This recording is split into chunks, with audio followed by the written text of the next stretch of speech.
Hello and thank you for tuning in to Moss Talks. We have more conversations and more culture. My name is Joel, co-founder and creative director for Moss Magazine.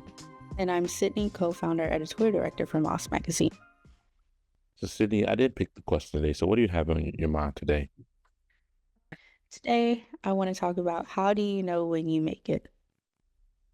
That's a good question. Do you think we've made it? No. I say, to other people, it might seem that we've made it.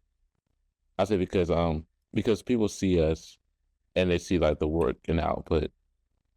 So maybe to them, it seems like we've made it. I would say for an individual like a photographer or a videographer or artist or whatever you may be, or musician, singer songwriter, I think it really becomes a matter of you made it when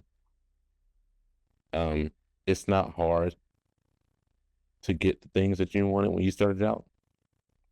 Like you don't have to like if you're a singer songwriter, you don't have to beg for studio time. You don't have to book it 2 weeks in advance. You don't have to be here at this time, be out by this time before this another person gets here. Same thing with photographer. Like if you don't have to beg to get a studio to shoot. You don't have to beg to find models to shoot for this brand that is doing something. I think it's just a matter of when you don't have to. I would say you still have to work, but I'm saying to where you don't have to grind to get those things. Take it back and say, I don't think we have made it because I feel like we're very much on our stepping stone trying to cross the pond to glory. I just feel like we are still like we're making it, but we haven't made it yet. Like we are literally still taking it a step at a time. We're going through the phases of this journey. Like we have not, like there's no way I could get up today and give a panel and be like, okay, this is Moss Magazine and this is how we did it and it's so successful. Like we're not there yet at all. So yeah, I agree. Even though we've done a lot, even though we've met a lot of people, done a lot of things in such time in the time span that we have and with the limitations that we have, I think I think we could do it. But it's just a matter of what it is that we need to do. Like a panel, I think we could do it like easily. I think we easily could do it. Yeah, even now, I think we easily could do it. But in terms of like leading one of those events where it has a panel, I think we could do it as well too. Because if we had the people that we've interviewed, contacted, if we had those people in at least a couple of those people in the same room and they brought their artists with them, I think we could lead something like that. Like even for just for a day or like for 4 hours, we could lead something like that. Very inspired by your confidence in us. Thank you. Well, I can see it. I can see it now that you say it. I think it's possible. It's just, we have to believe it, you know? I mean, we have accomplished a lot and done a lot, especially for it to come from just us two regular people. So we've already, I feel like, made an impact and, you know, we are a platform now. So I believe making it just has different parameters based on what you do. I feel like for me, I know I have made it when I can come in at 10 in the morning, not 8, not 9, not 7, 10 in the morning with my cup of coffee, and I walk to the office and I get presented with what needs to get done that day, what I'm overseeing, if I have meetings, you know, like very much I am a person that is hands off because I had spent so many years beforehand working and like building up whatever it is that I get to a point where I can literally just take a step back and just be more so a guiding force. That is when I know I have made it. I mean, let me ask this, since you say that, what's your perfect day in terms of managing Moss Magazine? Like, would it be, like, take me through like significant points. I don't want the full day, like of if you're at home life. I want like what you're doing from waking up to the end of your day at Moss Magazine. I am getting up, I want to say about 8 o'clock, 7:30. And I am having a slow morning. I believe in slow mornings. That's kind of how I just take care of myself and prepare myself for the day. I have a slow morning. I get ready, get dressed, set my intentions. I go into work. I can get there at 10 o'clock, coffee in hand. And I walk to my office. I say my hellos. I greet everyone because I'm still a very personable person. I go to my desk. Someone comes in, briefs me on what's going on. What if something happened overnight? I get briefed about that because when I go home, I don't worry about work. And then if I have meetings that are going over like a weekly meeting or something, or just like a meeting to get something moving in business, whatever it is, I'll do my meetings, not back to back. I will have a break. Um, Lunch, I'm not like a person that like I need to go out and get lunch, or I can literally eat lunch in my office. Just don't bother me. Let me scroll, you know. But literally I would just be like kind of like in that higher position, just overseeing things. Um, I don't even want to be the person that puts out fires either. I don't want that. I literally just want to make sure production's going pretty smoothly. We're on top of our contacts for that issue. Scheduling is going smoothly. Things are getting done for any shoots that need to be produced. Like literally, I mean, I guess more of like a coordinator role or something. I don't know, like Yeah. I'm gonna, coordinator, manager, production manager. I don't know, but I'm gonna, no. I'm gonna add to your Oh, perfect day. one more thing.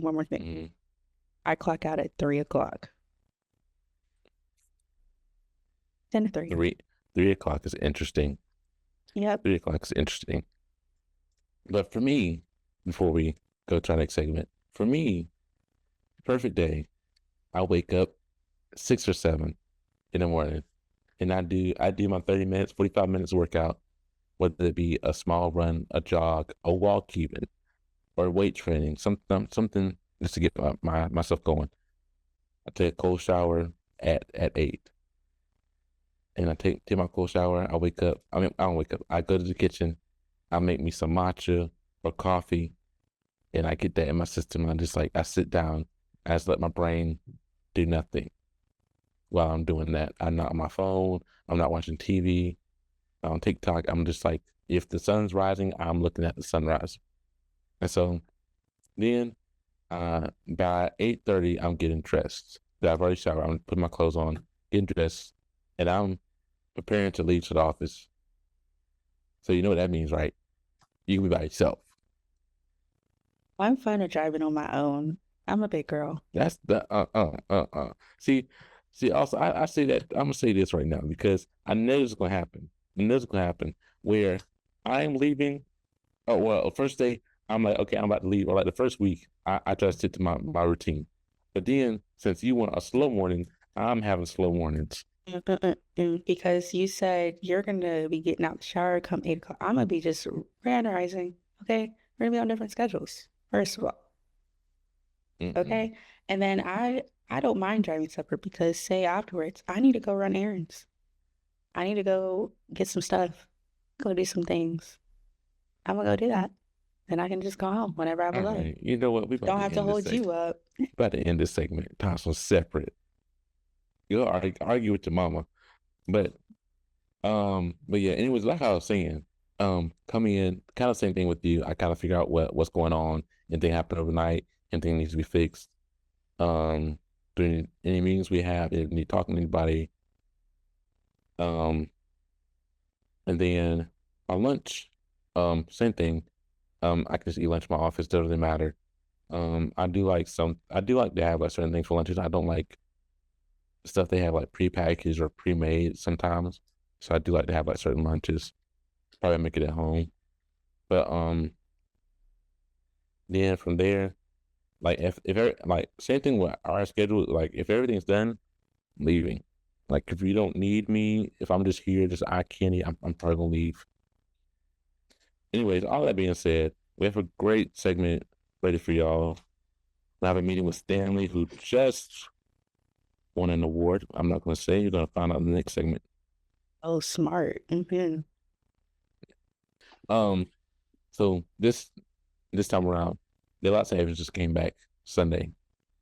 I'm happy and I'm sad. If you're hearing this, it's probably Daylight Savings is probably leaving, and I'm sorry, but um, Daylight Savings came, and when I tell you, it took forever for me to wake up, like forever. That's my jam right now. I was jamming to that because I was like, I can get extra sleep for. I mean, I can't even though I'm losing an hour, but I'm gonna get it either way because I'm off. In other words, it did not bother you. Not a bit, because Must be nice. my behind stayed glued to that mattress. Must be nice. It was divine. Was there anything you're jamming with right now? This cup of coffee. What you put in your coffee? I just put creamer in it. No Just a little bit of syrup? creamer. No, no syrup this time. And the syrup I use is sugar free, y'all, but I just put creamer in it. It's my second cup today. And it's gonna get me through the next segment. That's my jam. All right, well, let's go ahead and talk to Stanley and see what he's got on his mind. Good afternoon, and thank you for tuning in to Mosh Talks. Today we have the pleasure of speaking with Stanley, a Grammy Award-winning artist, about his music influences and his new EP, Chapter 2. Stanley, thank you for joining us today, and welcome to Mosh Talks. For sure. Thank you for having me. So I want to start off first by asking, do you remember the first song or album that made you want to create music? For sure. It was actually a little iPod it was my first iPod that I got when I was probably 7. Well, see, but I had started making songs before that. But the first CD I ever made or songs I was writing was when I was 5 and 6. I made a CD called A Swim in the Ocean. It was just 5 songs, me on keys, playing and singing. Recorded it, sold it to family and friends. But so there's that. And where that inspiration came from, church. I'm gonna just say church and the radio. But around the time when I got that iPod at like age 7, which my mom gave me, and at this time I didn't have my own Apple ID. It was her Apple ID for the whole family. It was just one iTunes account. So if I wanted to buy a song, I had to go to my mom. My sister wanted to buy a song, she had to go to my mom. We all shared the same library. So she filled her libraries up with music that either she liked or music that she wanted us to listen to. But regardless, it was Michael Jackson, Earth, Wind and Fire, Whitney Houston, Stevie Wonder, Luther Vandross, Donny Hathaway, Aretha, and probably a few more. But those were the bulk of like who I was really getting into. And I think that from an early age, she downloaded Michael Jackson videos, because I remember a distinct moment where she was like, putting the music on my phone, and I'm like 7, and she's like, have you heard of Michael Jackson? I was like, no, who is that? And she was like, I can't believe this. Oh my goodness. I'm like, well, I can't believe how you can't believe this, seeing as though I'm your son. Like, have you told me about Michael Jackson? How would I know? But I didn't say that then. I wasn't as witty. So I was like, no, I don't know who Michael Jackson is. And she puts all of his videos on my phone. Bad music video, absolutely obsessed. That probably is my favorite Michael video. But I would watch those so much, and just watch what he was able to do as a performer. And it was like, man, like, this is what I want to be able to do. That came from watching him on stage. So, that, and then Earth, Wind and Fire is a huge musical influence for me. I relate so heavily to having an iPod and having my mom's Apple ID be in charge of that. I didn't think anyone else experienced that type of life. So very real, because like it's connected. And so like whatever she would download, like we would get. Yep. And that very much does influence the type of music that you listen to growing up. Kind of like being stuck in the car and like just listening to whatever's on the radio that your parents are putting on. Yeah. Yeah, that's very real. So I appreciate that. 100%. Okay. So also I have another question. So when you made this music at a young age, were you like burning CDs? Were you doing it on like any device you could like record on? There was a guy, the MD at my church growing up, named Keith, who I went to. He was my first piano instructor, actually. And then when I had these songs, it was like, my mom set it up so he could come record me. So I went to the church. He had like a little studio room in the church, and so I just sang down all my songs, and he sent over the MP3s, and then my mom and I burned these onto like as many CDs as we could find and put my face on them too, somehow, some way, through a Dell laptop, and package them up, start selling them. Yeah, I know your aunties were proud of you. I know. Like this little entrepreneur. hmm Yeah, entrepreneur, musician, singer, songwriter, gave you all the titles from the get go. But I'll move on to the next question. Congratulations on a Grammy win. So proud, so amazing. What was that moment like for you? Man, I mean, it's crazy. I mean, it's crazy to know that like that is an accomplishment that forever kind of puts you in the 1% of musicians ever that, choose to write a song, choose to pick up an instrument, or, and then the few that say they actually are crazy enough to want to pursue this professionally. Um, it puts you in a elite club, which is really, really dope. And, I think a lot has changed in the structure of the industry over the past 20 years where, I think growing up, I would have thought, and I believe that this is true, which is why I think I thought it, is that if I got a Grammy or whatever, certain placements would naturally come with a really high stature of, situation and money back, like all of these different things that would be no brainers in 2005 are now up in the air in 2025, where you can get 1 million streams on a song, and as a songwriter that's not actually going to give you that much bread. Like you might get $1,000 off of 1 million streams. You might be on a record. The album is gold. And I was trying to get a plaque for this, but Chris has blocked RIAA certification for some reason. So no, I don't know if he did or someone on his team has blocked RIAA certification. So no one can get Chris Brown plaques. So I can't get a plaque for it, but it is what it is. But I was hearing like it might have been like Timbaland or one of these guys just talking about how like back when, if you were a part of a gold record, you're eating off of that record because people are buying the album. But, now just based on the way things are structured, people are packaging albums based off of the singles that are going the most viral, just so that, the album can go gold quickly and it can go platinum quickly based on what the single has already brought in. And, therefore now you can be part of a gold album and like, it's no longer a life-changing thing financially. It's still like, okay, well, we got to figure this out. Like, I got bills to pay, and there's money out there for sure, and I believe that I'm going to get a extremely large sum of it. But as I'm getting into the industry, having some of these accomplishments has come with, gratitude first and foremost, and then also like dang, this is interesting because as a kid growing up, I could have never imagined that I could have some of these accomplishments and then still be trying to figure it out in other ways. I thought that if I had some of these things, that would mean it was figured out. But, that's life.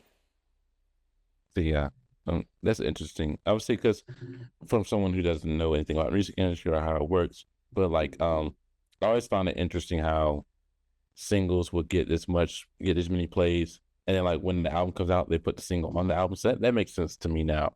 I didn't know that's how they worked, but yeah. Yep. I also think it's just like a testament to like one of the downsides of just like technology and the internet, because like yes, it connects us and we're finding more music, more people than ever, but at the same time it like oversaturates everything. So like, like it just makes it harder to have those accomplishments. Or like even today, like, well, back then it was easy to fill a stadium and like have thousands and thousands of people come and see you. And like today, like that's harder than ever. So, yeah.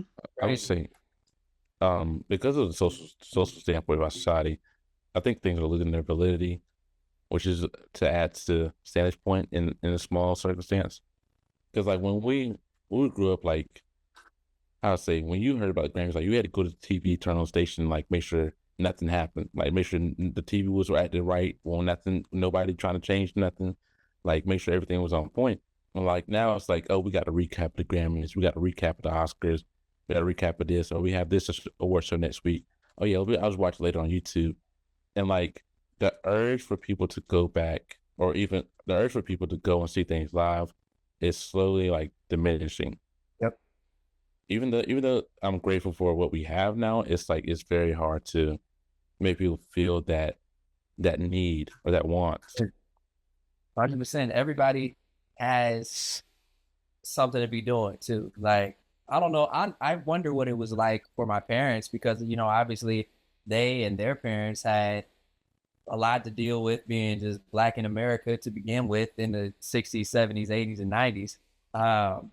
But like, dang, now post social media, even outside of the music industry, I would like to think that it has given everyone an over probably a higher dose than necessary of like main character syndrome, where I think that like it ain't nothing wrong with being the main character. I feel like I'm the main character, but I am also working day in and day out for what my show is about. You know what I mean? Like, but social media has created an animal where now people are like, oh, I could just be the main character for the sake of being the main character, and I'm gonna spend all my time doing that. And even people who are pursuing that, I'm not knocking it. I got influencer friends, but even people who aren't pursuing that, I just think like within the US specifically, I know for a fact that artists have their toughest shows at LA, Nashville, maybe Atlanta, Miami, like some of these predominantly like these huge cities, specifically LA. Like I've heard many people say like it's their least favorite places to play in because the audience is this all the time, or just not engaged at all, or like not really giving the energy, like not screaming, not creating the kind of environment that is conducive to an artist putting on the best type of show.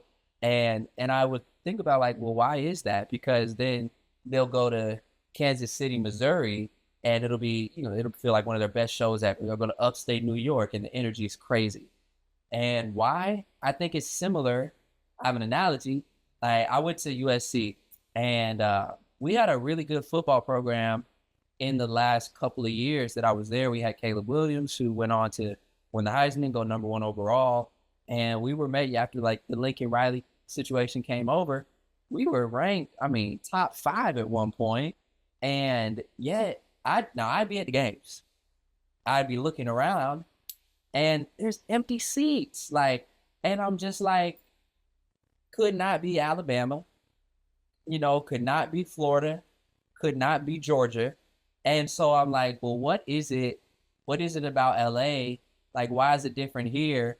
Oh, there's the beach. There's industry shit. There's LA shit. Like, there's so many other things going on all the time at the same time that it's just harder to like even fill the stadium for college football when we are ranked top 5 in the country. And, even when it is like playoff time and it's packed in there, but where's the energy? Like, where people are not screaming. And I was sitting there like just kind of looking around at how like, man, people are not screaming. And then a few plays later, something happened that would have, probably necessitated a scream from me. And I was like, I'm not screaming. Like, I got to protect my vocal cords. And then I was like, oh, I'm one of them. Like, this is how it happens. I'm sitting at this game like, I'm not gonna scream. I gotta sing. Like, blah blah blah blah. And so I do understand both sides of it. But I think when you look at places like Alabama, if you're in Alabama, what you're doing on Saturday is football. And I think like same goes for these other cities who just don't have as many constant diversions of attention and, all these different things to do. When somebody comes to town to play, it's, yeah, like, let's go, let's turn up. Uh, so I think that's a difference. I would also say that I've heard a lot of people say that playing overseas is a lot more fulfilling sometimes than playing in America. And I haven't played overseas ever, so I can't speak from experience there. But I've seen artists play in America, American artists play here and have okay shows, and then go play in London and in the UK and have fans that know every single word to their songs, not just the viral 10 or 15 seconds from whatever went on TikTok. And I think that is just kind of a reflection of us here as a whole. We're here Yeah. so much. And I think it shows and things like that. That's interesting. That's probably something we'll have to cover later. But that's like, I'm glad you brought it up because literally everywhere you see sports, like you talk to someone outside the U.S. about soccer or football, like it's like a whole nother thing. Like it's passion. We're like we have passionate fans, but not like they're doing it over there. Like not anywhere outside the U.S. Because like I'll tune into like this British YouTube channel I watch every once in a while, and for every once in a while they talk about a player that's going off or a game that happened, and I'll have no idea what they're talking about. But just because in the intents and the arguments that they're having, I know that it's something that means a lot to them, and like it's not the same for us here for some reason. Yeah.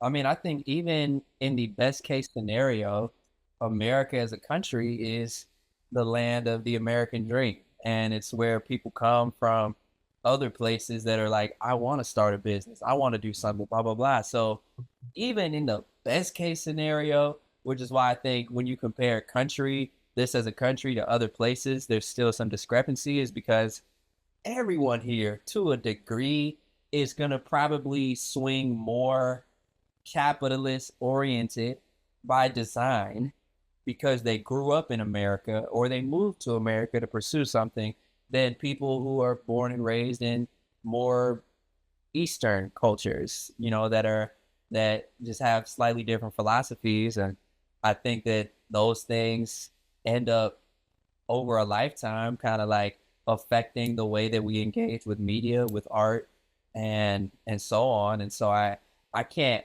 fault one side or the other, because I think that it goes deeper and deeper and where it's all rooted. But I do understand why it looks the way that it does. Yeah. Yeah. And I also think over here, at least, I feel like people are very concerned about how they're being perceived. And so they're always like very much aware. Like we're always aware of ourselves. And so like going back to like the concerts and, not necessarily letting yourself go and just enjoying the moment. Like you're kind of a statue and you're like, oh, I need to look cool. Or if someone else is videoing over here, I need to make sure I look good from this angle, even though it's not my video. Like I feel like we don't, like over here, we're just very much, it's all about like the picture perfect, persona. So, Yeah. Yeah, I remember when people always had this debate daily on my Twitter, but they're talking about how people don't dance in the club no more. Well, like people used to do like actual dances. I was like, man, we grew we probably all grew up watching people or like seeing like movies of people dancing, and like when we got the opportunity to go now, like I have the opportunity to go, it's like what happened? Like what's going on? Like I don't want to be in a section. I want to be on the floor no, letting loose. I'm a dancer. Sections are so lame.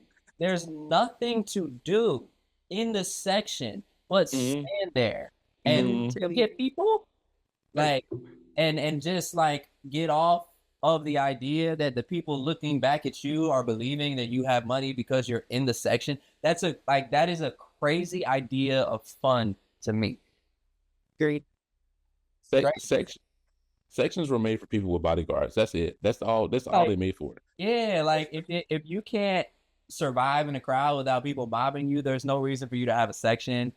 And if that is how you are, then like bring people in the section and have a party in the section. Don't just be up there standing. Like go home, stay home if you want to sit around. You paying the people watch. It's crazy. Try going to the club in LA. It's like it's an absolute disaster. Yeah, this is why I don't be outside. That's my reaffirming topic for today. There's no need to be outside, man. It's warm and cozy inside. You can set the thermostat however you like it. Like it's controlled temperatures inside. Mhm. Not much can happen. Not many bad things can happen No, on the indoors. and then plus the drink's cheaper in here. The drink's Oh, cheaper it inside. really is. 'Cause the way I like to be eating, like I will make me a steak at home, but I ain't gonna be buying steaks out. Not right now. Not right now. Now the next time we do this call, we might all be having steaks out. Mm-hmm. So but right now, yeah, we're having steaks at the crib right now. Enjoying that rent. Mm-hmm. 100%. Well, switching gears. You have a great sense of fashion. Okay, that really stands out. And so I'm curious to know, how does your style play a role in you as an artist? Oh, it's huge. It's everything. I mean, it's like it's part of who I am. Like when you put on what you put on, it's like your armor, and not I'm like it's like your character, kind of sort of. And I think it helps kind of tie together the pieces. Like, I mean, y'all have heard some of my music. If I was dressing like a blue collar sales worker and had the music that I have, people would be really confused at what's going on here. So I think that um, it plays hand in hand. Um, I love style. I love experimenting. Love doing things that most people probably wouldn't do, or making choices that most people might not make, and just seeing how it goes. I think ultimately, like, you got to wear the clothes. Clothes don't wear you. So whatever you put on, if you rock it, you rock it. Yep, very true. And you wear your clothes, so. Yeah. Thank you. But your new EP, Chapter 2, dropped March 5th. What story are you telling with this project? Well, I think for me, like, I produced every song on this EP myself, and mixed it, Matt recorded it, everything in the crib. Um, and it's the first time that I've ever done that in its entirety. And I've always had the capability to do it, but I've just been in co-writes, and end up collabing with producers, co-producing with other people, what have you. And sure, it was shortly after I got to Nashville, like when I had put out Chapter 1, and the direction of that was kind of different from what I'm doing right now. And I did that, and was co-producing a lot, and had to spend a decent amount of money just on production fees and mixing fees, and just all the moving pieces to put out a body of work. And it was around that time where I was like, what do I really want to be doing creatively? Like, and I grew up on R&B. I grew up making R&B, and had a coming to self moment, as we all do. And after I spent years kind of just trying to figure out where, am I making pop music? Am I making whatever? Even though I don't believe in genres, but I was going through that loop, and then it was like, man, like I want to make the music that feels like me, and that's R&B music. And when I did that, I did my first co-write with this when I had that epiphany, made a song, and I just let that session be like, I can do this shit at home. Like I haven't done it in a while, but I've also been making all different types of stuff. And I was like, yeah, there's no need. There's no need for me to be paying producer fees for something I'm too talented to not be doing, frankly. And I wanted to challenge myself and say, well, what is the next level for me? And that's going to be really going in on this production and taking it to the next level. And that was something that happened over the course of last year. And I'm really proud of that. I think sonically, it touches a lot of different spaces, which embodies me as a creative, being able to have records on there that are funky and up tempo, and have records that would fulfill your vibe check mark, and have things on there that just not, and like being able to bounce back and forth between those songs where I can really try to sing my ass off, and then songs where I'm in, just in the pocket, through and through. Like I love it. It is, my favorite body of work that I've done, and I plan to always be able to say that about whatever I'm releasing at the moment. Uh, but yeah, man, I got it out in the world now, and in the next few months, I'll be coming with chapter 3. Because even though this probably isn't your goal of this whole session, but you've been encapsulating the creative journey perfectly. Like I don't think you mean to, but you have. Because like in terms of my personal point of view, when I started like renting equipment for like photography or whatnot, like even when we started the magazine, we realized we could do the work on our own. Like we was like, okay, like why are we doing this? Why are we doing these extra steps? And when you said we went to producer and then you left that session for something you co-wrote, and you were like, I can do this at home. Like I'm too talented. I was like that hit the nail on the head for me. Yeah, man. I think that's what it's all about as builders, like, and as creatives. Like, that is the process. And what a lot of people don't know is that I've been doing music since I was 12.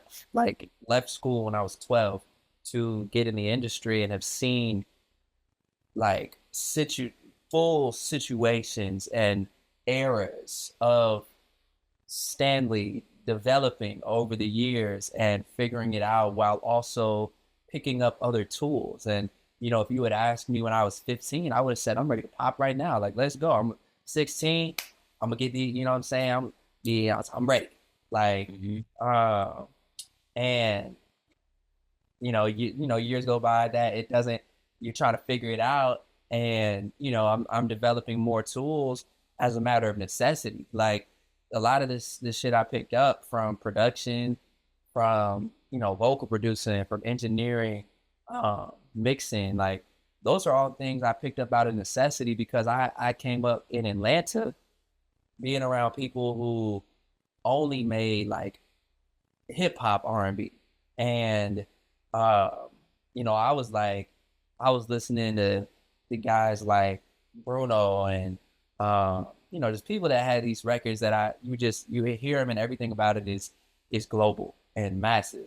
And I was like, man, like, I want to be making songs like this. And a lot of it had guitar in it. And at least when I was growing up, I ain't lived there in a while, but at least when I was growing up, it's not a lot of guitar players in Atlanta for some reason. Like, it is no shortage on keys players. There's a keys player everywhere you turn your head.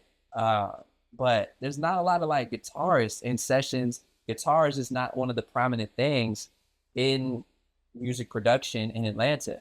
And there was this style of production I was going for, the types of records I knew I could hear myself making, but I ain't have no beats like that. There were no like, so I just had to figure it out. And you know, from there started the production process and the songwriting process. It would have been easy if there was a team of people when I was 14, 15, 16. They were like, boom, here you go. Here's the songs, blah, blah, blah. And if they had the vision, then it wouldn't really have been my vision. It would have been their vision. But it could have potentially been really cool. But that's not the case. And that's just, sometimes it goes that way, sometimes it doesn't. But I do believe, like, when you have a vision, and I do, and you are dedicated to that and passionate and disciplined about working towards it, it will be successful. You can't control when that's gonna hit. But I've changed so much over the years, like sonically, musically, look, hair, name, like everything that can be changed. I haven't changed everything that can be changed, but there's a lot more that can be changed now that could have been changed before. But just leave that at that. Oh, I love it. And I think it's so great when like basically like no one can do it but you know, and you understand that and you're like, I know what I want, I know where I'm going, and I know how to get there, and you made it work. So major props. Huge feat. So we just have one more question. Oh, So I want to ask, do you have a favorite song on your project, chapter two? woo. I'm gonna go. I was so quick to almost answer, and then I was like, dang, it's tough. It's tough. It's tough, man. Like I would say right now, right now, right now, I'm gonna go FWT. That is my jam. That's my jam. I bump it. I am a fan of that. Like for real. I be bumping that heavy. Yeah, FWT. That was cool. And that was also one of the ones that I 100%ed completely. There was some I produced all of these, but I'll collaborate on top line with some of the homies if we're working together, what have you. FWT was one that I made just completely solo. And that I think also adds a level of why I really, really love it. Yeah, great. I love it. Well, Joel, do you have any follow-up questions before we go to the next segment? I do not right now. I think I've done enough yapping right now. All right. Well, for this next segment, we call it quick fire. Okay. And so I'm gonna ask you 5 questions, and I just want you to answer with the first thing that comes to your mind. All Okay. right? All right. So here we go. Your favorite school subject? History. Good one. Favorite guilty pleasure? Dried mango. Okay. Go-to vacay spot? Probably the beach in Florida. A night out or a night in? And Last one, your go-to karaoke song. ooh, let's go week. That's WP. Mm. Okay. Very great. Very great. Okay, let's rewind this back. History. I appreciate that. I feel like history gets overlooked in school, but I've always believed you can't go forward unless you know where you've been. Oh, So I want to know why history for you.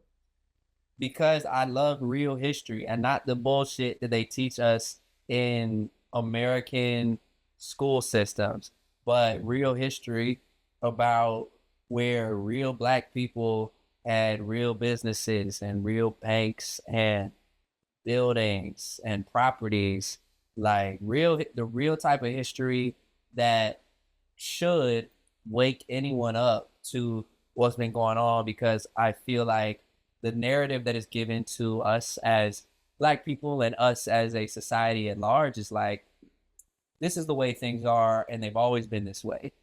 Black people just don't have it as good. The neighborhoods just tend to be a little bit worse. They're just more ghetto, whatever the case. Like, and so many people are just born into just basically feel like this is just how it is.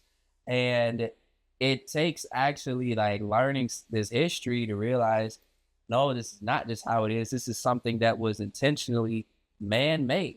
This is not how it used to be. Like when you really go start reading up on like the riots in Oklahoma City and like where was it, in Tulsa, Oklahoma, and Auburn Avenue in Atlanta, like these Black empires of Black owned businesses and things that were burned to the ground and plundered more recently than I think our intuition or whatever the case, our assumption leads us to believe about like Black plundering.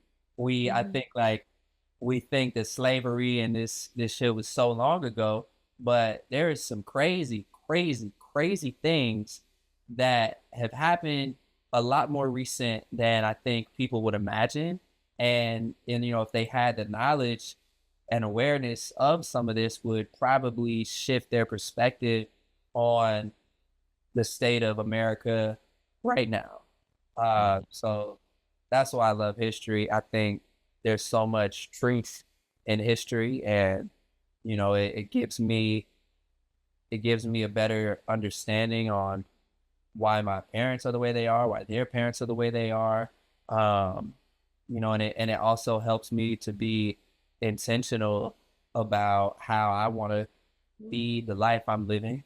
And, at some point, what I would want to impart to my children, because I don't want them, and I won't have them growing up with any assumption that, like, Black people just are poor or less fortunate, and what have you. Like, right now, and I'm gonna get off my soapbox, but, like, you have these few things in the Black community, like music and sport, where if you can get really, really good enough at one of these things, then you will be the chosen one that makes it out, that is championed across the country, to make it seem as if, like, everybody has this opportunity, and that's not the case. Like, there's a shortage of opportunities for everyone, but I think that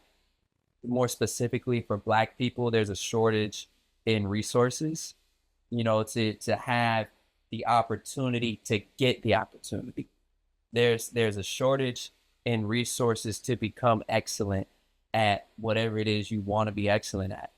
And, like, that to me it hurts, because it keeps people where they are. The system that we're living in is made to keep rich people rich and keep poor people poor. And they have made it so that Black people are the recipients of poor.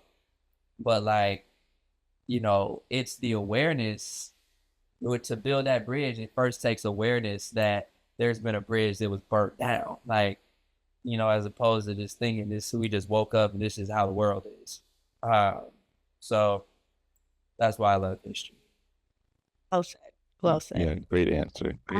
I could probably go on and on about that topic too, but I'm gonna leave it. But agreed, because like in Wilmington, there was a massacre there. Didn't learn it till I was in the city attending college.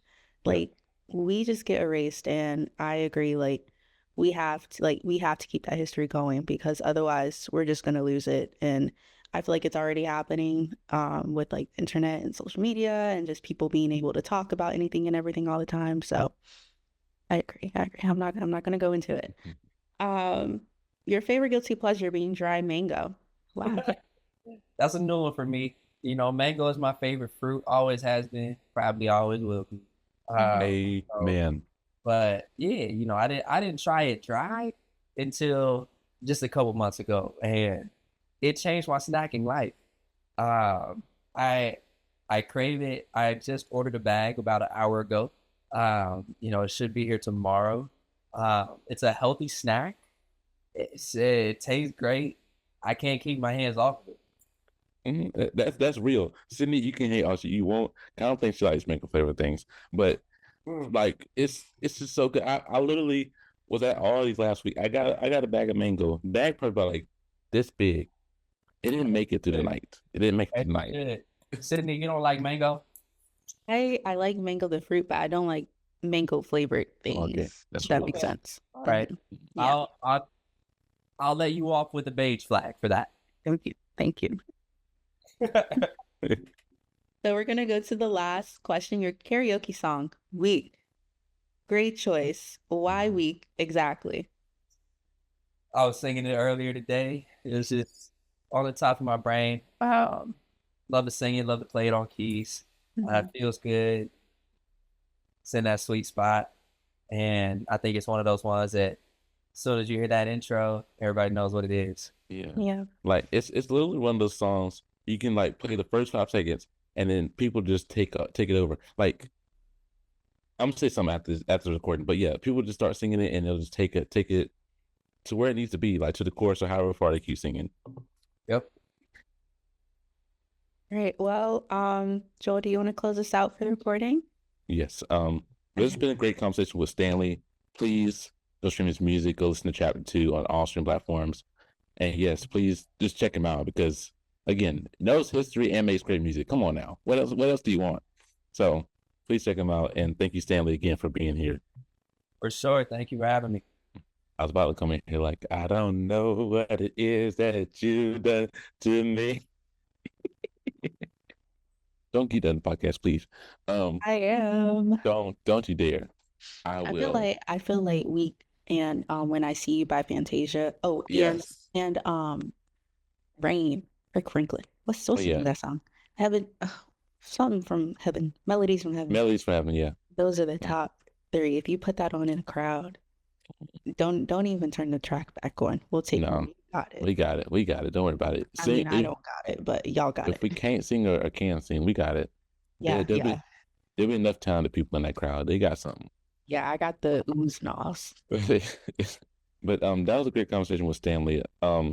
Talented. Like, did you catch the part where he held the note? Love Stanley. Love him. I should have asked him when he was born, because I feel like our sounds would match, or at least cooperate very well together.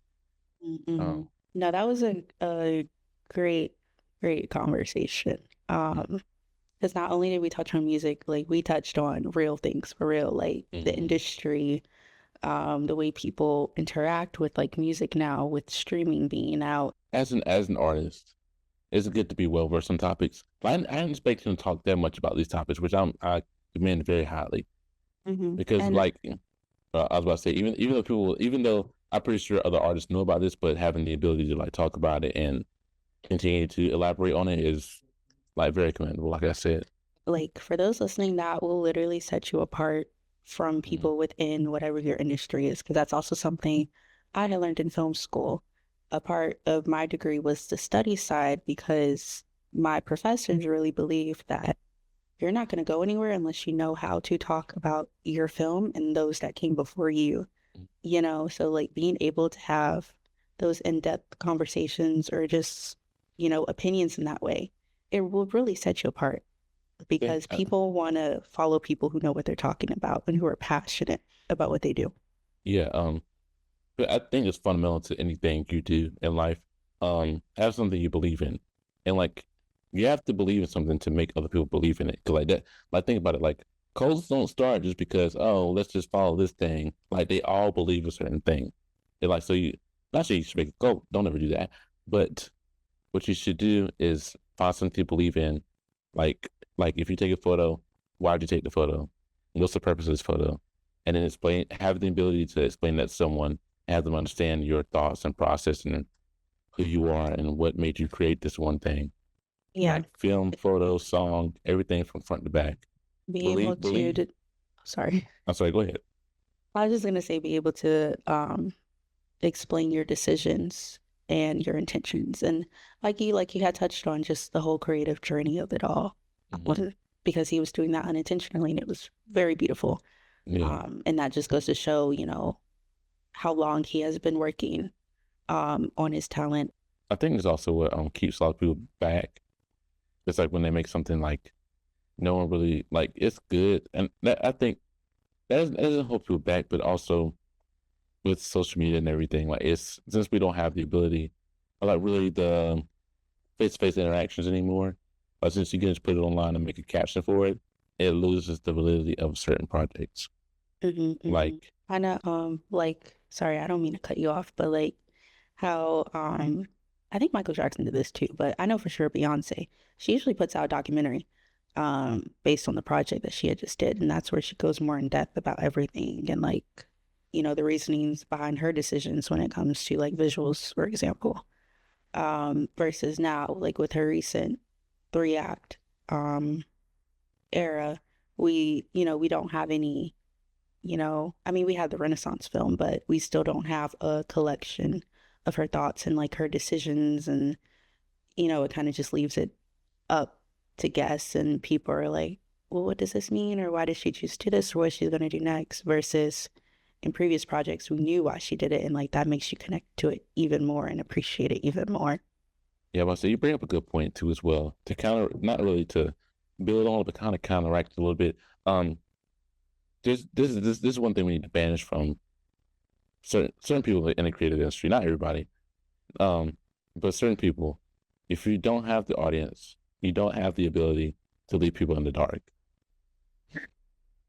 If you don't have the audience, you don't have the ability to leave people in the dark, because first you have to give people something. You have to show them something. You have to prove to them that this is not a hobby.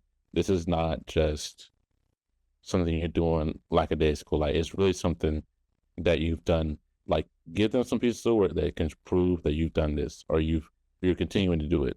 Then that kind of gives you more leeway to where you can kind of be like, oh, this is coming out, and not saying anything, and then they'll be more interested on what you have to come out next.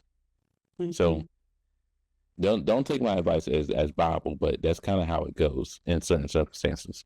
I mean, it's true. At least that's what we like to call artist development. Okay, we need to bring that back, because like that's the thing. You would go out, you would do small shows, you would do clubs, you would do all the random stuff, all the random appearances, but you are building a fan base and you're putting yourself out there, you're putting your art out there. And then eventually that's gonna, take steam. And then you can get to the point where you're a little bit more reserved, or you can kind of just drop something without all the details at first. But you have to know how to promote yourself in the front part, because like for example, with us, when we're either trying to find people or people are submitting to us, we're looking through your digital footprint to figure out, are you in this for real? Have you developed? Are you serious about it? And if we can't find anything, I'm sorry, but we can't, there's nothing there. So artist development, if you don't take anything away from this conversation, listen to that. Artist development. Yeah. For example, like, think about it like going to practice. Like, if we're coaches on a team and we're seeing that you're not showing up to practice consistently, we're going to assume you don't want to be on the team anymore, so we're going to cut you. It's like, if you're coming to practice, or you're showing up for yourself every day or every practice, or however you want the analogy to go in your head, like, then we'll put you on the team. We'll put you on the starting lineup. We might put you on the bench and work you in depending on your level of expertise. But literally, if you keep showing up, you'll get to that point to where you can take those shots. You can do all the certain things that you want to do. So, even when you're on the bench, like, don't be upset about that. No. Sit back and watch. Take down notes. Know what to do, what not to do. Know how to do something better. Know how to do something smarter. And then, like, even though there are bench players, there are role players. But that's for another thing, because we're not talking about basketball when it comes to, like, we don't have that in the creative industry, luckily. But like, we do have role players, but we don't have like star players. Let's say that. But yeah, we do have role players. But just know your role, play it well, show it to practice, be ready, be dressed up, be wearing the right colors for your team, and you're good. You made it. Like, your team loves you now, and we want to be a part of your team. And so with that, we end the Moss Talks. Hope you have a great day. Thanks for listening to our conversation with Stanley. Please support us on Spotify, Apple Music, YouTube, and feel free to listen to Stanley's EP Chapter 2 on all platforms. Thank you, and have a good one.